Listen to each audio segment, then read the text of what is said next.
أعوذ بالله من الشيطان الرجيم بسم الله الرحمن الرحيم ثم قست قلوبكم من بعد ذلك فهي كالحجارة۔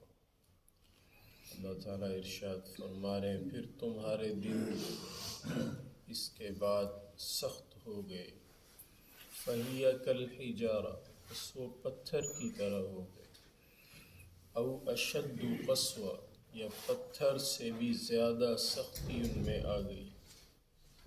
وَإِنَّ مِنَ الْحِجَارَةِ لَمَا يَتَفَجَّرُ مِنْهُ الْأَنْهَارُ بے شک پتھروں میں سے بھی بعض پتھر ایسے ہوتے ہیں جن میں سے نہریں نکل پڑتی ہیں۔ وَإِنَّ مِنْهَا لَمَا يَشَّقَّقُ فَيَخْرُجُ مِنْهُ الْمَاءُ اور بعض پتھر ایسے ہوتے ہیں کہ اس پتھر کو شق کریں توڑیں تو اس کے اندر سے بھی پانی نکل آتا ہے۔ وَإِنَّ مِنْهَا لَمَا يَهْبِطُ مِنْ خَشْيَةِ اللَّهِ اور بعض پتھر ایسے ہوتے ہیں جو اللہ کی خشیت سے، اللہ کے خوف سے اپنی جگہ سے ہل پڑتے ہیں، لڑک جاتے ہیں۔ وَمَا اللَّهُ بِغَافِلٍ عَمَّا تَعْمَلُونَ جو کچھ تم کر رہے ہو اللہ تعالیٰ ان اعمال سے، تمہارے اعمال سے غافل نہیں۔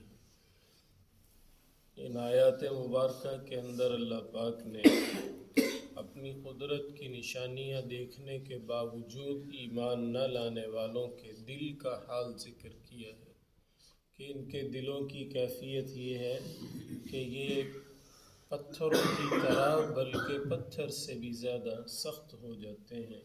اور اللہ پاک نے پھر پتھر کی 3 قسمیں ارشاد فرمائی۔ فرمایا پتھر بھی اس کے اندر سے بھی پانی کی نہر نکل آتی ہے، چشمہ نکل آتا ہے۔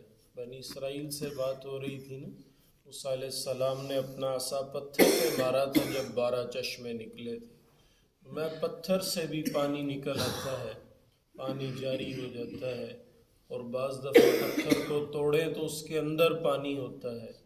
اور پتھر بھی اللہ کے خوف کی وجہ سے اپنی جگہ سے ہل پڑتا ہے۔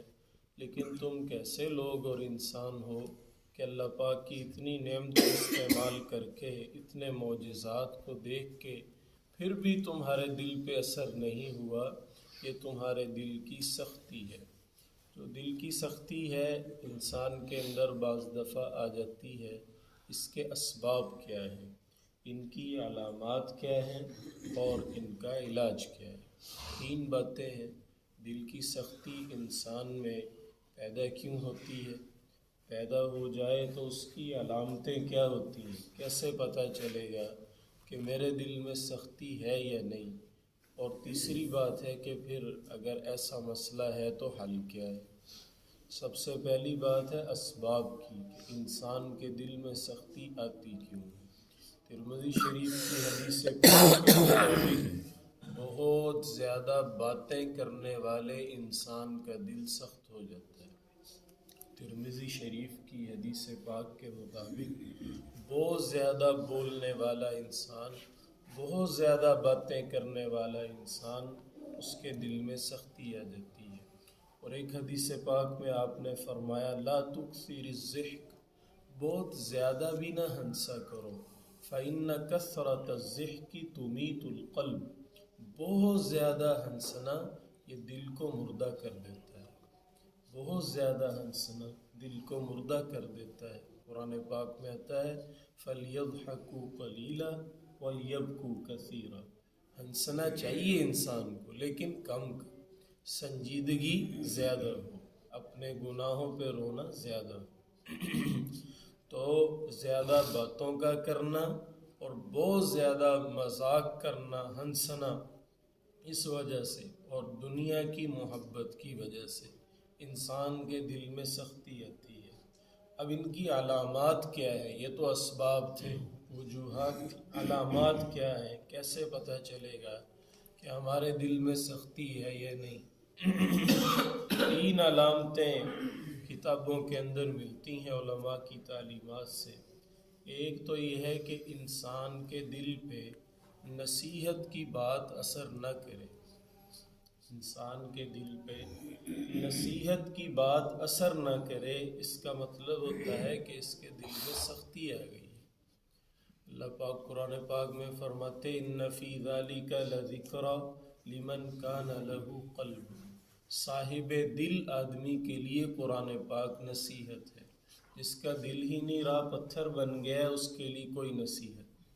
اس کے لیے انبیاء اپنی زبان اقدس سے دعوت دیتے تھے تو بھی نہیں اثر کرتی، جن پہ قرآن اترا وہ سناتے تھے پھر بھی نہیں اثر ہوتا تھا۔ یہ قرآن پاک نصیحت ہے صاحب دل لوگوں کی، نرم دل لوگوں کی۔ اللہ پاک ابراہیم علیہ السلام کی تعریف فرما رہے قرآن پاک میں، ان ابراہیم لأواہ حلیم، ابراہیم علیہ السلام بڑے نرم دل تھے، رقیق القلب تھے، آہوزاری کرنے والے تھے، حوصلے والے تھے۔ تو اس لیے دل کی جو سختی ہے، اس کی پہلی علامت یہ ہے کہ نصیحت کی بات، وعظ کی بات، جنازے میں ہو، جمعے میں ہو اور موقع پہ ہو، وہ آدمی پہ اثر کرنا چھوڑ جائے، پہلی علامت ہوتی ہے۔ دوسری علامت یہ ہے کہ انسان اپنے گناہوں کو یاد کر کے نہ رویا کرے۔ گناہ ہیں، اسے پتہ ہے کافی گناہ میں نے کیے ہیں اور بڑے بڑے کیے ہیں، لیکن ان گناہوں کو یاد کر کے روتا نہیں، ان گناہوں کو یاد کر کے توبہ نہیں کرتا۔ دیکھو، رونا دو قسم کا ہوتا ہے، ایک آنکھ سے رونا ہوتا ہے، ایک دل کا رونا ہوتا ہے۔ اگر آپ آنکھ کا رونا نہیں بھی آتا تو کم از کم بکائے قلبی تو ہونی چاہیے، دل کا بکا، دل کا رونا تو ہونا چاہیے۔ آدمی کی کیفیت ایسی ندامت والی بنے کہ مجھ سے یہ گناہ ہو گیا ہے، اللہ پاک مجھے معاف فرما دے۔ تو دوسری بات، دوسری علامت یہ ہوتی ہے کہ آدمی کو اپنے گناہوں پہ پچھتاوا، ندامت اور رونا نہیں ہوتا۔ اور تیسری علامت دل کی سختی کی یہ ہوتی ہے کہ انسان اللہ پاک کی قدرتوں میں غور نہیں کرتا۔ اللہ پاک کی قدرتوں میں بس ایک نظام زندگی کے چل چلا میں چلتا جا رہا ہے، اللہ پاک کی نعمتوں میں، قدرتوں میں غور نہیں کرتا۔ انسان کا مزاج اگر اللہ کی نعمتوں میں غور کرنے کا بنے تو پھر وعظ اور بیان تو بعد کی بات ہے، اللہ تعالیٰ کی ہر نعمت ہی وعظ ہے۔ ہاتھ میں آپ کھجور کا دانہ پکڑیں، آم پکڑیں، مالٹا پکڑیں، کیلا، کوئی پھل، کوئی سبزی آپ استعمال کریں، کوئی اناج غلہ، کوئی آپ روٹی کا لقمہ توڑیں، یہ ہر چیز ہی آپ کے لیے واضح ہے۔ ففی کل شیء لہ آیۃ تدل علی انہ واحد، ہر شے میں نشانیاں ہیں جو یہ بول بول کر بتا رہی ہیں کہ اللہ ایک ہے، جس اللہ نے ان نعمتوں کو پیدا کیا۔ تو نعمتوں کو دیکھ کر غور و فکر نہ کرنا، یہ بھی دل کی سختی کی علامت ہوتی۔ تو تین علامتیں ہوئیں، خیر کی بات اثر نہ کرے، اپنے گناہوں پہ رونا نہ آئے، اور اللہ کی نعمتوں میں غور و فکر چھوڑ دے انسان۔ یہ علامت ہے، یہ تشخیص ہو رہی ہے کہ دل کے اندر مردگی اور سختی ہے۔ علاج کیا ہے؟ مسند احمد کی روایت ہے، آپ علیہ السلام سے ایک آدمی نے آ کے اپنے دل کی سختی کی شکایت کی، تو پیارے نبی علیہ السلام نے دو باتیں ارشاد فرمائی۔ فرمایا مسکین کو کھانا کھلایا کرو، یتیم کے سر پہ ہاتھ پھیرا کرو۔ مسکین کو جب تم کھانا کھلاؤ گے، وہ آدمی میں جو مال کی وجہ سے، چیزوں کی وجہ سے، گھر کی وجہ سے، حیثیت کی وجہ سے آتا ہے، جب اب ہم اپنے سے کم جو انکم والے لوگ ہیں، جو کسمہ پرس ہیں، ان کو مڈل کلاس کہتے ہیں، جب ہم ان کے پاس جائیں گے، ان کو کھانا، ایک حدیث پاک میں آتا ہے اپنے ہاتھ سے مسکین کو کھانا کھلائے، ایک حدیث پاک میں اپنے ہاتھ سے مسکین کو کھانا کھلانے کی بھی بات آئی ہے۔ اب علماء کہتے ہیں نعم الامیر علی باب الفقیر، اچھا مالدار وہ نہیں ہوتا کہ غریب جس کے دروازے پہ آئیں، اچھا مالدار وہ ہوتا ہے جو خود غریبوں کے دروازے پہ جائے، دروازہ کھٹکھٹا کے گئے، یہ آپ کی ضرورت کا سامان ہم لائے تھے، آپ کی مہربانی ہوگی اگر آپ قبول کر لیں گے۔ یہ مالدار تو سارے ہی ہیں، یہ اچھے مالدار کی بات ہو رہی ہے، مالدار تو کافی ہیں، اللہ پاک نے بہت سو کو یہ نعمت عطا فرمائی ہے یہ اچھے مالدار کی بات ہو رہی ہے. نعم الامیر علی باب الفقیر. جو محتاجوں کے دروازے پہ مالدار ملے نا وہ اچھا آدمی ہے، وہ بہت اچھا آدمی ہے. تلاش کر کر کے بھائیو یہ وہ اعمال ہیں، ان سے وہ سکون ملتا ہے جو اور چیزوں سے نہیں ملتا، اور چیزوں سے نہیں ملتا. ایک صاحب کہتے ہیں بہت پریشان رہتا ہوں، اللہ پاک نے سب کچھ دیا ہوا ہے. میں نے ان سے عرض کیا آپ کبھی کبھی نا یہاں 79 موڑ سے مڑ کے 100 روپے والے 30 کو نوٹ لے لیں. آپ جتنے پھل بیچنے والے ہیں ان سب کو بس ایک 100 روپے آپ دے دیں. آپ جب وہ وہاں سے یو ٹرن لے کے آئیں گے آپ اپنے دل کی کیفیت دیکھ لیں کیا بنی ہے، آپ کو خود محسوس ہو جائے گا. آپ بہت پریشان ہیں، کچھ سمجھ میں نہیں آ رہی، ذہنی تناؤ بڑھ رہا ہے. یہ جنرل اسپتال قریب ہے، آدمی یہاں چلا جائے، کسی ایک وارڈ کے سارے مریضوں کے لیے کچھ تھوڑا تھوڑا تحفہ لے جائے، اس پڑے ہوئے مریض کا حال پوچھ لے آپ ٹھیک ہیں. اس 14ویں 15ویں صدی کے اندر ہجری لحاظ سے اگر ہم کسی سے بغیر شناسائی کے اس کا حال احوال پوچھنے چلے جائیں گے، ایک مرتبہ تو وہ حیران ہو جائے گا، پھر بہت خوش ہو جائے گا. جانتا بھی نہیں پھر بھی پوچھنے آیا، جانتا بھی نہیں پھر بھی ہدیہ لے کے آیا. اب اس کے ذہن میں ایک ریل چلے گی نا، وہ کہے گا یار میرے کتنے خونی رشتہ دار ابھی تک میرا پتہ لینے نہیں آئے، یہ کیسا میرا مسلمان بھائی ہے، میرا اس کا ظاہری رشتہ بھی کوئی نہیں اسلام اور انسانیت کے علاوہ، یہ میرا پتہ پوچھنے آیا. وہ آدھا ٹھیک تو اس سے ہو جائے گا، وہ بھی ٹھیک ہو جائے گا، یہ بھی ٹھیک ہو جائے گا، جس کو پریشانی ہے جانے والے. تو اس لیے بھائیو ہمیں پیارے نبی علیہ الصلوۃ والسلام نے ارشاد فرمایا مسکین کو کھانا کھلاؤ، یتیم کے سر پہ ہاتھ پھیرو. آپ نے یوں 2 انگلیاں کر کے ارشاد فرمایا تھا کہ میں اور یتیم کی پرورش کرنے والا ایسے ہوں گے، ایسے ہوں گے. دیکھو اعلان تو سنتے ہیں فلاں فوت ہو گیا، فلاں فوت ہو گیا. اس اعلان میں ایک اور جملہ ہوتا ہے، وہ کہا نہیں جاتا لیکن چھپا ہوتا ہے. فلاں فوت ہو گیا کا مطلب ہی ہوتا ہے فلاں کے بچے یتیم ہو گئے، فلاں کے بچے یتیم ہو گئے. فلاں جو فوت ہو گیا اس کے جو نابالغ اولاد ہے اس پہ یتیم کا حکم لگتا ہے. تو صرف تعزیت کرنا، جنازہ پڑھنا کام نہیں ہوتا، بعد میں اس کی بے سہارا اولاد کو سہارا دینا ایسا عمل ہے کہ یہ پیارے نبی علیہ الصلوۃ والسلام کا ساتھ دلواتا ہے، ساتھ دلوا، اتنی قربت ملتی. اور اس سے ہی آپ نے فرمایا دل کی سختی دور ہو جاتی. تم مسکین کو کھانا کھلاؤ، یتیم کے سر پہ ہاتھ پھیرو. یتیم کے سر پہ ہاتھ پھیرنے کا مطلب محدثین نے لکھا ہے اس کے کام آؤ، اس کی ضروریات کو پورا کرو. ایک حدیث پاک میں آتا ہے تم یتیم کے سر پہ ہاتھ پھیرو، جتنے بال ہاتھ کے نیچے آئیں گے اتنی نیکیاں ملیں گی.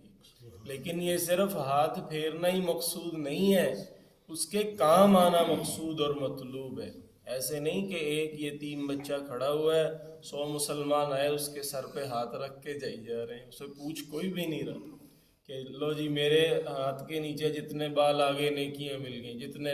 اسے کھانا کسی نے بھی نہیں پوچھا، اس سے لباس کا کسی نے بھی نہیں پوچھا، جوتے کا کسی نے بھی نہیں پوچھا، تمہاری ٹیوشن سکول فیس ادا ہو گئی کسی نے بھی نہیں پوچھا، آپ کے گھر کے کرائے مکان کا کرایہ اس مہینے کا دے لیا یا نہیں، بجلی کا بل دے لیا یا نہیں، یہ نہیں پوچھا، بس سر پہ ہاتھ پھیرتے جا رہے. اس سر پہ ہاتھ پھیرنے کا مقصد صرف سر پہ ہاتھ رکھنا نہیں، ان کے کام آنا ہے، ضروریات کو پورا کرنا. اس سے اللہ پاک انسان کو ایک نیک صالح دل عطا فرماتے ہیں اگر ہم ان اعمال کو کریں. اور ایک بات جو اللہ والوں سے سنی ہے دل کی سختی کے علاج میں وہ یہ ہے کہ آدمی قبرستان کا چکر بھی لگاتا رہے، قبرستان کا چکر بھی لگاتا رہے. کیونکہ آدمی جب دیکھے گا مجھ سے زیادہ مال والے، مجھ سے زیادہ ناز والے، مجھ سے بڑے گھروں والے، مجھ سے زیادہ مقام والے وہ پڑے ہوئے سارے، بس جیسے یہ سارے نہ چاہتے ہوئے یہاں آ گئے، مجھے بھی ایک دن نہ چاہتے ہوئے ادھر ہی آنا ہے، ادھر ہی آنا. اس سے آدمی کو آخرت کی موت کی تذکیر ہوتی ہے، یاد ہوتی ہے، دنیا سے جی اٹھنا شروع ہو جاتا ہے، رشتوں میں احساس بڑھتا ہے، کمائی کے اندر احتیاط بڑھتی ہے، آہستہ آہستہ دل کا سکون بھی بڑھتا ہے. اللہ پاک ہم سب کی دلوں کی سختی دور فرما کے ومنك السلام تبارك يا ذا الجلال والإكرام. اللهم إنا على ذكرك وشكرك وحسن عبادتك. ربنا ظلمنا أنفسنا وإن لم تغفر لنا وترحمنا لنكونن من الخاسرين. يا مقلب القلوب ثبت قلوبنا على دينك. يا مصرف القلوب صرف قلوبنا إلى طاعتك. اللهم إن قلوبنا ونواصينا وجوارحنا بيدك لم تملكنا منها شيئا، فإذا فعلت ذلك بنا فكن أنت ولينا واهدنا إلى سواء السبيل. صلى الله على النبي الكريم وعلى آله وصحبه وأهل بيته أجمعين.